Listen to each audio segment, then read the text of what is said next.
I acknowledge the land we meet, walk and learn on as Dharawal country.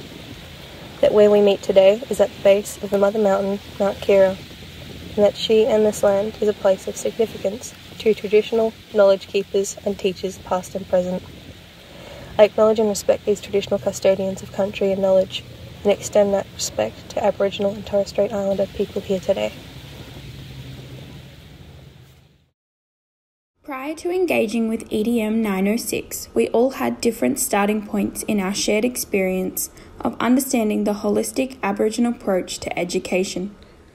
Reflecting back, I remember understanding the absolute importance of having reciprocal connections with Indigenous communities, but I had minimal understanding on how to apply a holistic approach in education. I started this journey detached from my own identity as an Indigenous learner and teacher. However, I wanted to learn how to facilitate a connection to identity and country, both for myself and my students.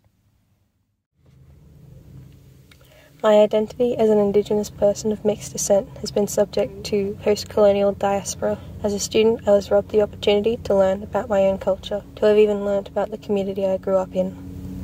I do not intend to see another student go through this.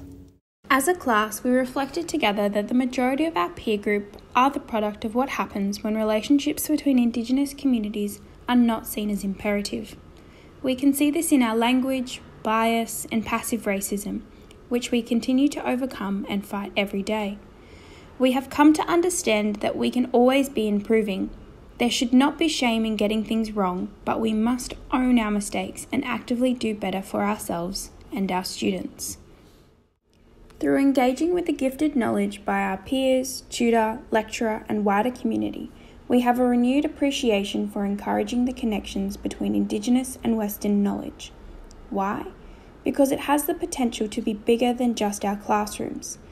By creating authentic, holistic learning experiences in our classrooms, via embedding experiential learning, meaningful relationships, and shared learning, there will be a ripple effect. Students will not only be gifted a learning environment built on trust, safety, and respect.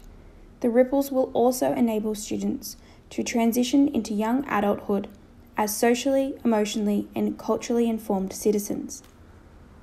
As a group, we have a renewed perspective that partnerships with Indigenous communities, including connections to country, must be built on reciprocal respect. We understand that when reaching out to communities, that such relationships have not started with us, and that we need to respect Indigenous communities if they are not ready to build a partnership.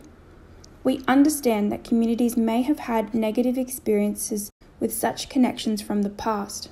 However, it is our job to try to rebuild a positive and authentic relationship, because authentic and holistic Aboriginal approaches to education cannot be a copy and paste approach. Consultation with local Aboriginal communities will inform how to incorporate appropriate pedagogy for teaching about Aboriginal issues and to take into account the necessary sensitivities of local Aboriginal communities when developing strategies appropriate for teaching. Indigenous ways of learning can be effective well beyond the scope of content. We will continue to remember the ripple effect and the part we must play to make the difference in all our learners' education experience.